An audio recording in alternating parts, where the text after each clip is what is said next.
Most people get this wrong when they try to start a company in Qatar. They think it is just paperwork, a quick license, and a bank account. But here's the truth no one tells you. Qatar has a very structured business system. And if you don't understand how it works, you can easily get stuck in delays, rejected applications, or expensive mistakes. And here's the interesting part. Qatar is rapidly becoming one of the most business-friendly economies in the Gulf region. With new foreign investment reforms, 2026 is one of the strongest years to enter the market. But only if you do it the right way. In this guide, I'm going to break everything down step by step. No confusion. No complicated legal language. Just a clear roadmap that shows you exactly how to start a company in Qatar, what it costs, what approvals you need, and how the entire system actually works. And now here's where it gets interesting.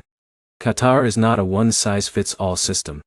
Your business setup depends on your ownership structure, your industry, and whether you are entering through mainland or free zones.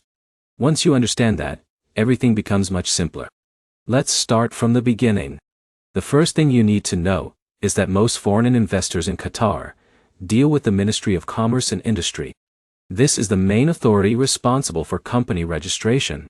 But before you even reach that stage, you need to make a critical decision.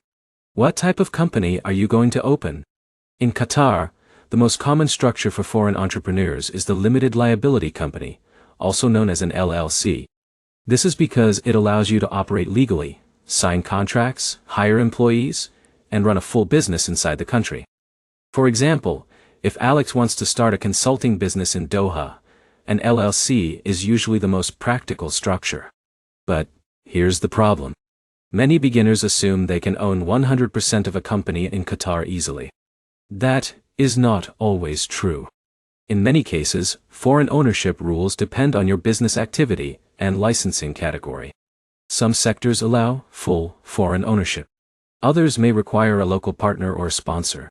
However, recent reforms have significantly increased foreign ownership flexibility in many industries. Now, step 1 is choosing your business activity. This sounds simple, but it is one of the most important decisions in the entire process. Qatar requires your business activity to be clearly defined and approved. For example, if Jake wants to open a digital marketing agency, he cannot just select a vague category. He must choose specific approved activities like advertising services, media production, or consulting. Now here's where most people fail. They choose too broad or incorrect activity classifications, and later face issues with licensing or banking. So be precise. Once you choose your activity, the next step is reserving your trade name. Your company name must follow Qatar naming regulations. It cannot include restricted terms, political references, or offensive language. It also needs to be unique and available in the system. For example, if John wants to name his company John Global Solutions, it must be checked for availability before approval. Now let's move to step 3, which is applying for initial approval. This is where the government reviews your business concept and basic documentation. They want to ensure your activity is allowed and compliant with Qatar's economic policies. You usually need your passport copy, proposed business activity, and sometimes a basic business plan. And here's something important. Initial approval does not mean your company is active. It only means you are allowed to proceed to the next stage. Now step 4 is drafting your Articles of Association. This is a legal document that defines your company structure, ownership shares, management roles, and operational rules. Think of it as the internal rulebook of your company. Now here's the problem many people ignore. If this document is not properly prepared, it can cause issues later when opening a bank account or adding investors. So even though it may seem like paperwork, it is actually very important. Once the Articles of Association are ready, they must be notarized and submitted for official company registration. At this stage, your company becomes legally recognized in Qatar. But you are still not fully operational yet. Now comes one of the most important steps, which is obtaining a commercial registration certificate. This certificate is issued by the Ministry of Commerce and Industry. It officially confirms that your company is registered and approved to operate. Once you receive this, your business is legally active in Qatar. Now here is where it gets interesting. Many people think the process ends here. But in reality, there are still critical steps remaining, especially if you want to operate smoothly. Next comes the trade license.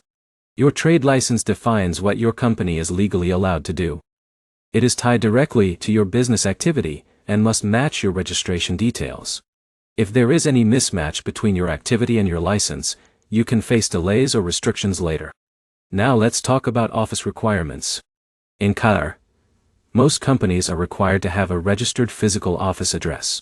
This can be a commercial office space or approved business center depending on your license type. This is important because your office address is linked to your licensing and visa eligibility.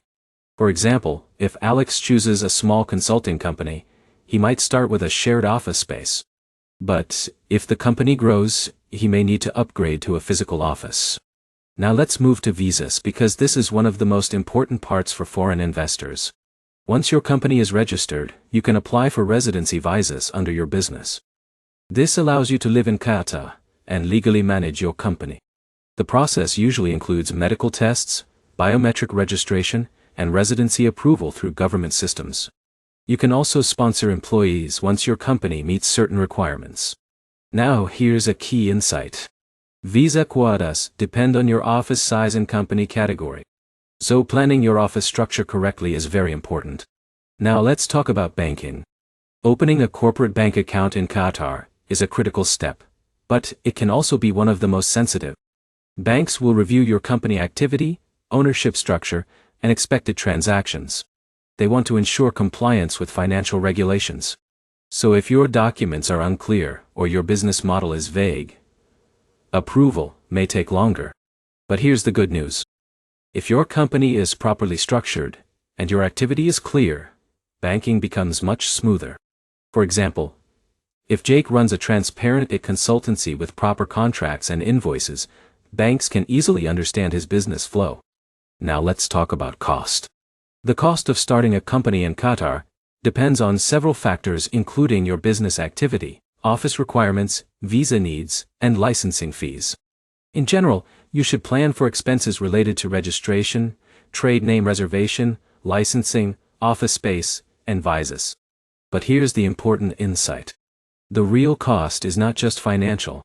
It is also about preparation. A well-prepared application can save you both time and money. Now let's talk about timelines. In many cases, company formation in Qatar can take anywhere from a few days to several weeks depending on complexity.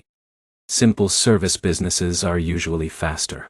More regulated industries take longer due to additional approvals. Now here's a common mistake that slows people down. They submit incomplete documents or unclear business descriptions. This leads to back and forth delays. So preparation is everything. Now, let's bring everything together step by step. Step 1 is choosing your business activity carefully. Step 2 is reserving your company name. Step 3 is applying for initial approval. Step 4 is drafting and notarizing your articles of association. Step 5 is completing commercial registration. Step 6 is obtaining your trade license. Step 7 is securing office space. Step 8 is opening your corporate bank account. Step 9 is applying for visas if needed.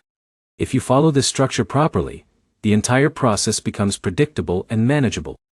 Now here is the final takeaway. Starting a company in Qatar is not complicated, but it is structured. Success depends on choosing the right activity, preparing accurate documents, and following the process step by step without skipping anything. If you do that, you are positioning yourself inside one of the fastest growing business environments in the Middle East. And if you want more country-by-country business guides like this, make sure to like this video, leave a comment with the next country you want, and subscribe for more clear, step-by-step breakdowns. Because the right information at the right time can completely change your business journey.